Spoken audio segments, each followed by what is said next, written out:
Hello and welcome back to the Keep Right On podcast. I'm Alex Dicken and I'm joined by my co-host Brian Dick and former Blues midfielder Darren Carter to discuss Birmingham City's promotion back to the Championship. Blues did it last night with a 2-1 win at Peterborough United to set up a potential double this week with the Vertu Trophy final on Sunday. We were all there. We're going to talk about it for the next 35 minutes or so. Guys, who wants to go first? What a night. Thank you for having me. It feels like a real privilege to be here with you guys. I think just sort of looking at the content this morning and just sort of reliving the final whistle last night and just seeing the scenes, really. I think the fans and the players and the staff, just how much it meant to them, the relief. I think for most people that they've ticked the first box and won promotion, and can finally say that we're 100% back in the Championship now next year. So yeah, just happy for a lot of people because you understand how much work has been put in, how much pressure has been put on this group of people, and for them to prevail with 6 games to go, I think just shows how actually impressive they've been. And it's just nice to know that we've still got games left as well. And we've got a cup final to look forward to. So yeah, it was so nice to see last night and to witness and be there. Yeah, I think my big takeaway is it's just so wonderful to see anyone associated with Birmingham City celebrating, because obviously when I was covering the club, it was a 10-year period when, it was about survival, really, wasn't it? And just staying afloat, not just in terms of league position, in terms of finances and everything. So to see this, many of the same people, obviously not the players and the management, but the fans and the staff around the first team group, to see them so happy and celebrating, it just like that decade had melted away. And those scenes are, I felt a real privilege to be watching those scenes last night. Something that I'll never forget. And I have to confess, I didn't get much sleep. It took me a while to drop off because I was buzzing. Woke up earlier than I wanted to, and the first thing I did, I was straight on the iPad watching the celebrations back, because just brilliant to see for a group of people that deserve it so much. Yeah, that video Blues put out, the post-match scenes, 6-7 minutes on YouTube, was top draw viewing this morning. The game itself actually felt like one we've seen a fair few times this season. It was Blues 29th win in the league from 40 games, which is incredible in itself. We'll talk about the numbers later. It was their 39th win, I think, in all comps this season, which again is phenomenal. How do you sum it up? It's a team that was mix and match, wasn't it, as well? Because he made changes going into Wembley. He made 6 changes. Players like Taylor Gardner-Hickman hadn't barely kicked a ball in training, comes into the 11, gets an assist, gets the goal, the 100th goal of the season that sent Blues up. I have to say, I was really surprised when I saw the team, weren't you, Cart? Yeah, I genuinely didn't think Chris would make that many changes. I predicted maybe a couple. I thought Samsted might come in and potentially Luke Harris.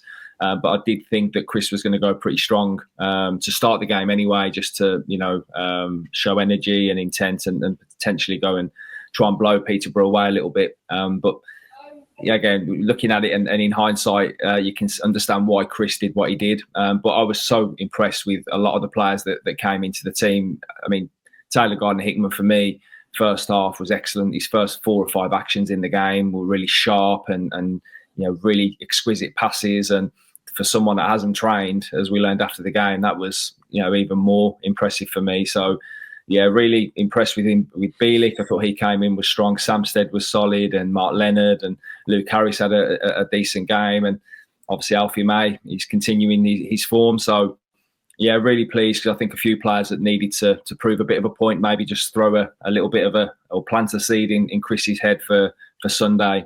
Certainly did that. And I thought they showed exactly the identity of the team. You hear Chris say it all the time, don't you, that I want to see my team, I want to see us. And you've seen that all through the performance last night. So, yeah, really impressed. I think it was nice that some of those players had their moment last night as well, because, it's been a squad game for Blues this season, hasn't it? People like Taylor Gardner-Hickman, he's played 6-7 positions really well. He's the guy who ends up scoring the goal, having been one of the most selfless players in the team all season. Christian Bielik hasn't had the season he would have wanted, but came into the team on the night and played well as Blues won promotion. You know, obviously Christoph Clara is Christoph Clara. He's always going to be involved. Mark Leonard's had a frustrating season, came in, did well enough. And then there's still some of the main players, Sung Ho Pet, Keshi Anderson, Jay Stansfield, all got on.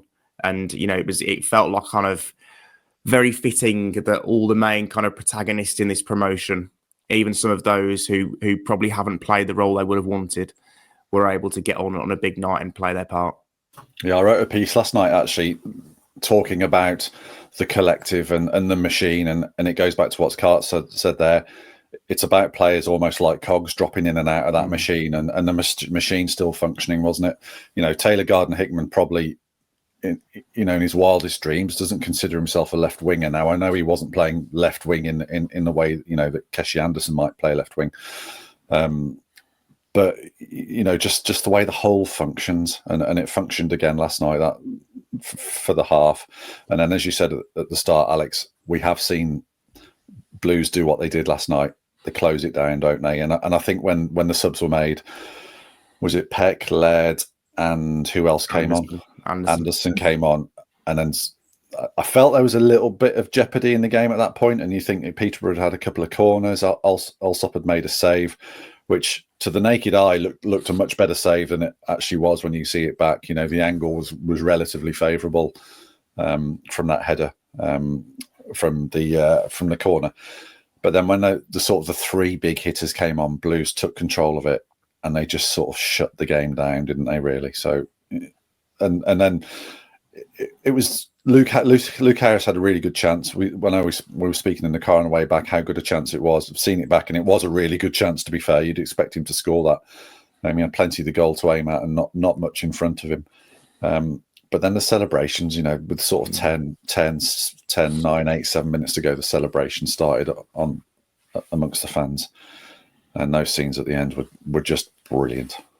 Yeah, when I was watching that video this morning, you could, you know, it was nice also that all the players travelled, didn't they? You know, you had Lukas Djukovic was there but wasn't in the squad. You had Ben Davies, who clearly was rested for Wembley. You know, Myung Jae Lee, who we may never see in a blue shirt, was also there. You know, third goalkeeper Brad Mayo was there. So everyone obviously wanted to be there, knowing what it would be. It was a nice little moment, I think, when the fans were calling for Djukovic to do the fist pump, and he looked so embarrassed and shy to do it, and clearly didn't want to take the spotlight away from his teammates, but, you know, gave it a little one in the end. Stansfield gave a better impression. But yeah, you know, Chris Davies going over to every single player and milking it before doing the celebration with all the players was fantastic as well. So yeah, like you said earlier, Brian, I think it's a night none of us will ever forget. On those celebrations, I did notice as the players were sort of interacting with the fans, there was obviously a big huddle sort of on the edge of the penalty area, and Chris Davies came back and he gave Bielik a really warm embrace. It was a big hug, and, you know, and there was eye contact. It wasn't perfunctory, you know, the way some managers just give you a handshake and move on. You know, there was a real sort of interaction between the two of them, and obviously, as you said, Alex, Bielik hasn't had the season he'd have wanted in the second half of the season. I would say he did start regularly in the first, didn't he? But since Ben Davies has come, kind of lost his place, had a bit of an injury. So for Davies to take the time to sort of have that interaction and show Bielik the respect, you know, when he had every right for his ego to feel a bit bruised, isn't there really? Yeah, I thought that was quite classy, and it's those little moments of man management. We all talk about Davies as a great tactician and an Olympic level preparer of game plans, but just that little interaction at the end, you know, suggests there are some soft skills there as well, Carts.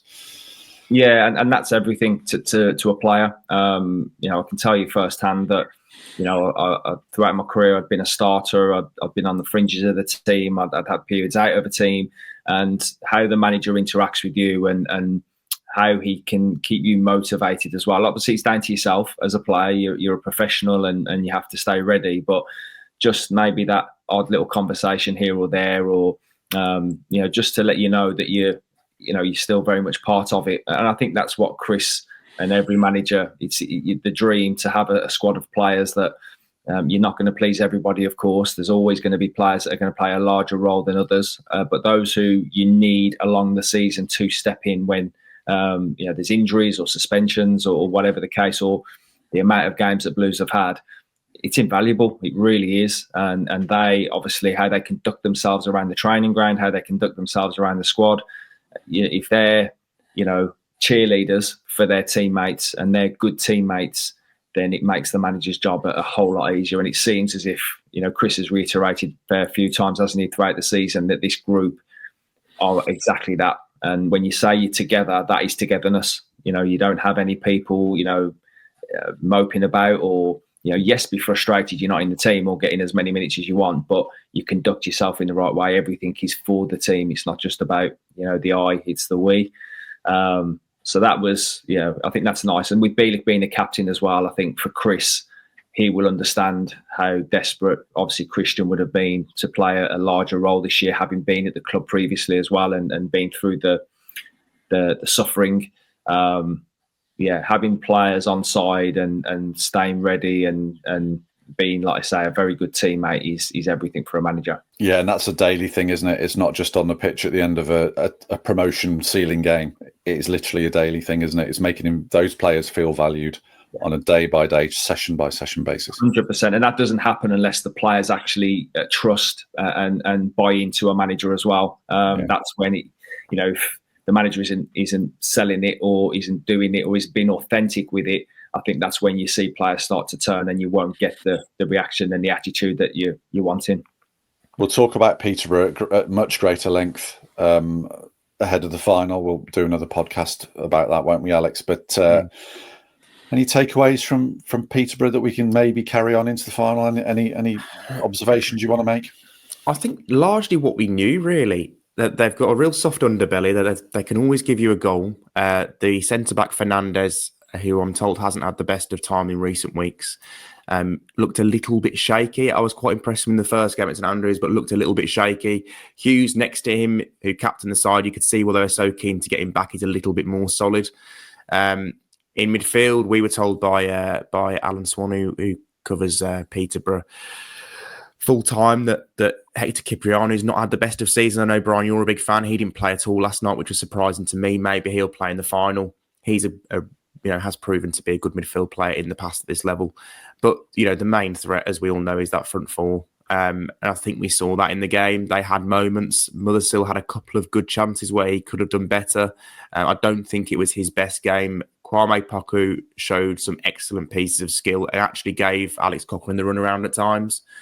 He's clearly their best player, their star, and he's going to be the player that Blues are going to have to shut down and mark out the game at Wembley. I wasn't so sure about Odo on the other side. I wasn't 100% convinced by him. Jay Jones as well. I don't think he had his best game, but you can see the threat of him. And he did cause Blues problems in the first game at St Andrews, didn't he? So the front four are the players to watch and the players that are going to hurt Blues. I will say I do think they'll score. I can't see them not scoring in the game at Wembley. As good as Blues' defence is, I do think Peterborough will score, but that Peterborough are probably going to give Blues chances to score as well. Yeah, Cipriano did come on just after the hour, but Blues had put their A-listers on and they were pretty much in control. I was head down by that point. You were, yeah. That's the third of the match you don't get to watch, isn't it? Literally. Carts, and any thoughts about Peterborough? No, I echo pretty much what Alex has said there. I think the front four obviously are their threat. The game panned out how I expected, really. Like you say, they looked vulnerable defensively. I think every time Blues got into their half or in and around the final third, I felt like they were going to create something. I didn't think it was too hard for them to probe and to get into good areas to hurt them. But on the flip side, like you say, I think the middle of the pitch, I'm not too concerned about. I think with Awata and it will likely be Pate to start on Sunday, I think we'll control that area. I think it's in the wide areas. I think both fullbacks, in Cochrane and it'll probably be Ethan on Sunday, they're going to have to be on their mettle because I think Odu and Poku are obviously sharp. They're quick. Both can manipulate the ball and go 1v1. I thought Samsted and Cochrane to a certain extent done pretty well, but both them wingers showed at moments where they can go by you and be dangerous. So that I think is the biggest threat for Blues, and just how they managed the counter attack as well when Peterborough looked to go because they've got pace. I thought Blues managed that really well, especially second half. just with their positioning. And when they lost the ball, we never looked like we were in any danger of them breaking on us with big spaces. So yeah, I think it does lay out for Sunday that there is going to be a real threat from them going forward. But I said it pretty early on in the game last night, Blues are going to create chances against this team, just with our quality, and just like you say, they're not great defensively and they take a risk. You know, their way of playing, the way they build up from the back. You know, you seen Fernandez last night, he will risk passes. And I think it was Johnston at right back gave away a couple, didn't he, and put Alfie in really early on in the game. So they do take a risk, and they won't change their way of playing either. So Blues can expect that. And if they get the high press right, I think they can really hurt them as well on the counter attack. Yeah, I thought Luke Harris looked very bright in the press, and Alfie looked energetic again, didn't he? So yeah, some promising signs there. Take us to post match, Alex. You spoke to Chris Davis, didn't you? Yeah. Was he his normal intense self, or did a little bit of tension sort of melt away? No, he's a little bit more jovial and jokey, wasn't he? It was only ever going to be a one-line interview, wasn't it? Really, on the promotion and how Blues would celebrate. He said how special it was, and it's something that obviously he'll never forget.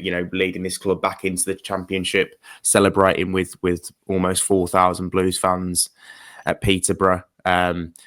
He said that the players will be able to celebrate a little bit. He'd already noticed that a couple of them had swigs of the champagne bottles that had been flying around. Alfie May was first to the champagne. Christian Bielik had a very big gulp before he started to spread it over his teammates as well. So they get Wednesday off anyway when they've had a midweek Tuesday game away from home. So I don't know whether there'll be sore heads in the morning. Footballers don't tend to drink that much these days, do they? I won't imagine they'd have gone out partying as such last night with the big game on Sunday. So they'll be back in Thursday preparing. And Chris Davis said himself that he'll give himself a chance to reflect with a beer once he got home, a bottle of beer. It was singular though, wasn't it? One bottle of beer. One bottle of beer, and we were debating what kind of beer Chris Davis would drink, weren't we, in the car on the way home?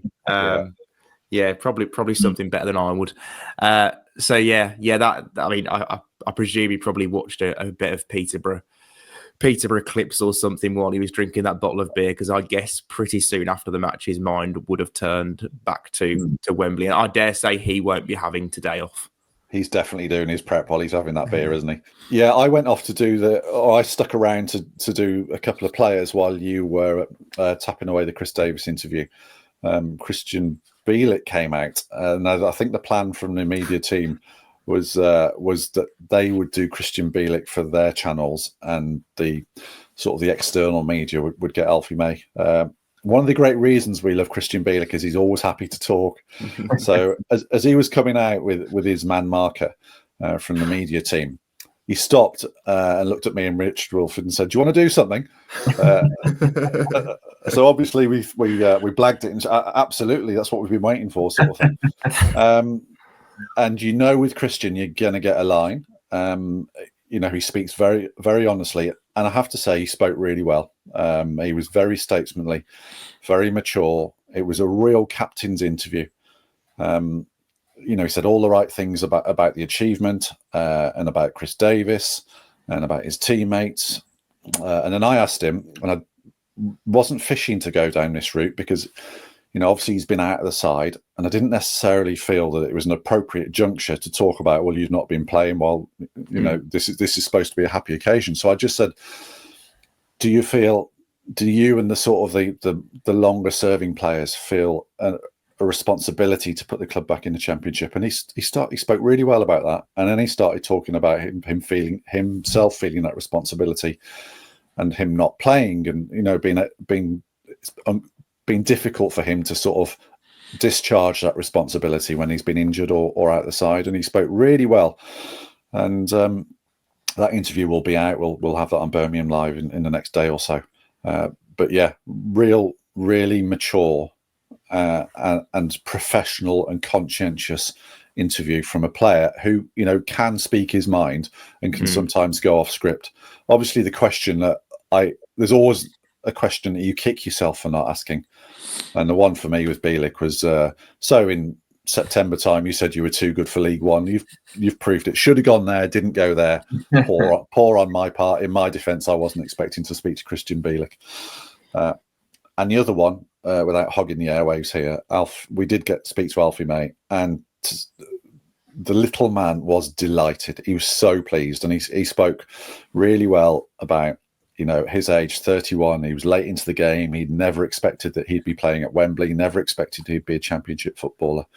And again, it was kind of like a very first case, personal story of what it means to these guys. Yes, they're footballers. Yes, they're well paid, but it matters as well, doesn't it, Cart? 100%. And just quickly on Christian, we've mentioned, haven't we already, that he's had to show real discipline and patience this year. But the one thing I think you always want from players is authenticity. You don't want the generic answers, and that's what makes Christian so appealing as well, that he will speak with honesty and speak his mind and give you his honest assessment. So, great for him that he had that moment last night, was involved in the actual game that won Blues promotion. And, he's, as I said before, suffered with this club in the last few years. As for Alfie, I think Alfie is the perfect example of a footballer that appreciates what he's got, what he's doing. And it's sometimes hard when you're in it. Me as a player, it was only towards the back end of my career that I started to really appreciate what football has given me, the moments that it gives you, the memories and everything else. Alfie seems like he's very much in that place where he understands the team that he's in, the club that he's at, where this, in the moment in time at Birmingham City in his career, and he's just loving every minute, and he's trying to soak that in, which is just so great to see. So, I would implore a lot more footballers to be a little bit more like Alfie May, appreciate, being in the game, appreciate the level that you're playing at, and and the memories you're creating. So, and again, I think he becomes a fan favourite because, again, he's just authentic. He's Alfie May, and he's represented, I think, what Blues fans want in a Blues player. And Davis has always spoken positively about him when he's not been playing, in his demeanour when he's not been playing, hasn't he, Alex? Yeah. I mean, everyone actually speaks really highly of Alfie May, and when you get to the training ground, he is probably the bubbliest character around the place. He's just a fantastic character, and I got that when I met him for the first time back in Austrian pre-season. Quite an emotional guy as well, very family orientated. Just seems generally a really good egg. And a good player to have around the place, which, we've spoken a couple of times about whether he's going to be able to make the step up to the championship. I think he'll want to. And I genuinely don't think Chris Davis would have a problem with having him part of the squad, because we know that he's, capable of being an excellent cheerleader and an excellent teammate, as Darren was alluding to earlier. So it's a really nice story. I'm happy that Alfie May's had this kind of moment in his career, because obviously he's been in League One for a good while now, been in League Two, never really had this kind of high. So yeah, it's great for him. And I must admit, I was extremely envious when I saw you interviewing Christian Bielik. He's your favourite interviewee, isn't he? He is, yes. Yeah, I've got to say, my favourite interviewee is Ben Davis now. Had a real. I couldn't believe that. I could not believe that. We're walking out. I've got my burger in hand, and Ben Davis and Brian just embrace like old friends. Absolutely fantastic. I wouldn't say it was an embrace. He said hello to me, and I think we shook hands, and then obviously Lucas was there as well. So yeah. Just nice. I mean, I wish I could get promoted every week. It really does lift the mood, doesn't it? Should we indulge ourselves in some grubby receipts cashing? What I mean by that is at the start of the season, or the end of last season, and throughout the summer, Blues fans were bigging it up a little bit on social media, saying how easy League One was going to be, and to say that there was a pile on from fans from other clubs. Telling them that they didn't know what they were in for a shock, indeed, as the phrase goes. Let's cash some of those receipts now, shall we, Alex?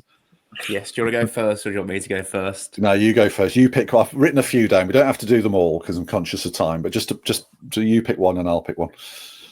Okay. Well, I'm going to save the best for last. I'm gonna do Wickham DJ, which is pretty apt as Wickham are the team that the Blues are beating to promotion.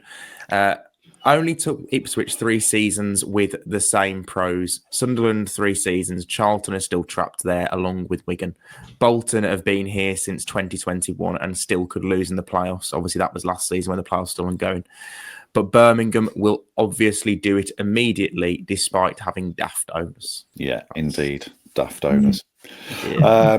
The one I like is somebody from Derby saying, thinking you'll walk the league is hilarious. Enjoy losing at Mansfield away. To be fair, as we said earlier, that did almost happen. Mansfield were very good. That was a close game, that second half, especially. Yeah. So maybe he was right. And Carts, do you want to indulge in this, or are you too well mannered? You're probably too. Probably. Listen, I love the banter and the back and forth. I just think people never learn, do they? When they throw these tweets out there, I always think, if you're going to predict something in football, it's very hard to predict anyway. But when you go a little bit outlandish and you slight on another club, you're always going to face the backlash. So I hope these people expected this. JPJ Leeds is pretty good. I don't know who he supports. I'm guessing Leeds United, but half your players will leave. The best owners sacked manager after manager and got you relegated. Also, Huddersfield and Bolton beat your fans tenfold. You're dreaming, lad. You must be about 15 years of age. I don't know who that was to. Yeah, so these tweets are in response to a Blues fan going on pretty much immediately after relegation and saying that Blues are going to walk League One. Yeah. They'll have the biggest budget and the best owners and a great manager. So a little bit of guilty sort of indulgent there. But let's move on. Oh, Brian, one more. There's the best one. The best one. Oh, go on then. Okay, so it's the same tweet. Alfie Metcalf won. Huddersfield Town exist. Indeed, they do. In 8th place in the table. Yes. Yeah. Let's move on now. Karch, you've been in this. A more of a sensible question here. You've been in this position before. You've been part of a Birmingham City side that have won promotion. How will these players be remembered by the fan base now? I would like to say very fondly, and it does feel a little bit like the squad I was part of, that we'd had so many heartbreaks going into that season that we finally got promoted. It feels like this squad has come about and really just lifted a whole club when it was pretty much got to its lowest. So this will be the season I think a lot of Blues fans will remember, that was the shining light, that was all of a sudden the phoenix rising, so to speak, and just put a smile back on Blues faces. And I think the ownership obviously go a long way alongside that with what they've done and what they've invested and what they're doing off the pitch as well. But this squad I think will be remembered as the team that lit the fire and put Birmingham City back on a trajectory that's on the up, on the rise, shall we say? Let's put the tagline in there. So they were the foundation, the ones that set it off. So Chris Davis obviously I think will get huge amount of credit as well. The fact that it was his first managerial role, and so he should. The way that he's expertly and just showed so much poise. So I think, for all generation of Blues fans, this team, I think we'll be the ones that set the fire and lit the way and started it, into hopefully a positive trajectory. Yeah, Karts has been typically modest there, because those of us who walk around football stadia with him will know that he doesn't have to take too many steps before someone stops him and asks for a photo, or just wants to say hello. So these players will probably experience something similar as well. They will be recognisable probably for the rest of the time they spend in the city of Birmingham. Just on Chris Davis, you've mentioned him there, Karts. How big an achievement is this? You've got at one end, you've got Blues are a challenge. It's a record-setting season so far, isn't it? On the other extreme, you've got, you should be doing this because they've got the record biggest budget. Is Chris Davies, is he hitting par? Is he exceeding expectations? How big an achievement is this? What do you think? Me personally, I think he deserves a huge amount of credit. I've been very fortunate since taking the a head coach role 2.5 years ago to be part of the LMA. So I've been very privy to a lot of webinars and going out and being on different day visits with a lot of managers. Managers that have managed for many years and from top level to to non-league. It's a very difficult job. So any success that you can have, and just in the manner that Chris Davies has done it, as you say, under all the pressure, the records they've broken, just the style, the identity of the team. While everybody has been waiting for them to trip up, everyone outside the club anyway, waiting for that shock, so to speak. He deserves huge amount of credit, and he probably won't get the credit he deserves because people will always put it, in the bracket of, we had all this money, he had the players, he had the backing, but to actually go and do it day in, day out, the detail and the game plans and the management of staff and players, it's a lot. It really is a lot. And until you've sat in that seat and experienced it or been around it as a staff member, as a coach, I think you truly then appreciate how difficult a job it is. And I think Chris said it as well. When things go great, yes, you get the credit. But when things go wrong, it all lands on the manager. So he's got it massively right. So give him all the praise and credit he deserves. Alex, do you think they've exceeded par just because of the number of records they're breaking and how early they've done it? Yeah, par was promotion, wasn't it? And they've done that, and they're going to then go and do some more, aren't they? They're going to go and break the points record potentially. They're going to win the league at a canter. They potentially are going to go and win the Vertu Trophy Cup final. Speaking to Chris Davies from my supplement interview recently, he said that he recognised that with the last time Blues were in this league, they did the double under Barry Fry, and he was like, well, we've got to do that then. So that has clearly been, the aim from the outset. He knew that he had all the money and that he wouldn't get massive credit if Blues just went and won promotion. So they're going to go and do more, aren't they? And we probably put the cart before the horse back in August or September when we did that podcast with Ryan Lester, the Wolves pundit, about are Blues the best League One team ever? Looking at that Wolves side of 2013-14, and I thought they were at the time after about 2 months, and I do now, and I think they're going to go and break that points record. There's half a chance they'll break the EFL points record as well, because they are so good in this league. They'd be a good championship side this year. I'm confident of that, and I'm sure they will be next year. So I think he's done an excellent job. Several managers tried to make Blues possession based and failed. Chris Davies did it in one summer, so I think he deserves a lot of credit. Just how quickly as well that he implemented that. I think in terms of, I expected there to be a little bit of bedding in or a few teething problems early on in the season, but pretty much in the first opening games of the league season, you're seeing just how quickly the players got how he wanted to play, what he expected from the demands. They've grew and obviously turned that into now an absolute well-oiled, smooth machine. But I think that goes a lot to Chris as well, that how quickly he got the players to understand him and understand the way that he wants to play, because you're seeing it so early on in the season. Yeah, we were chatting before the game, Darren, as well. It feels like you're watching a championship level team, doesn't it? And if you can sort of pick them up and airdrop them into the middle of a championship season, you would see them knowing who they are, having that identity, which is a big buzzword. And I'm not saying storm the league because I don't think they will, but you can see them being competitive and, certainly nestling in and being comfortable in the company that they'll be keeping next season. It feels like a championship team in League One. Guys, we'll bring this to a close with one more question. Who are we most happy for? You can be happy for a lot of people, can't you?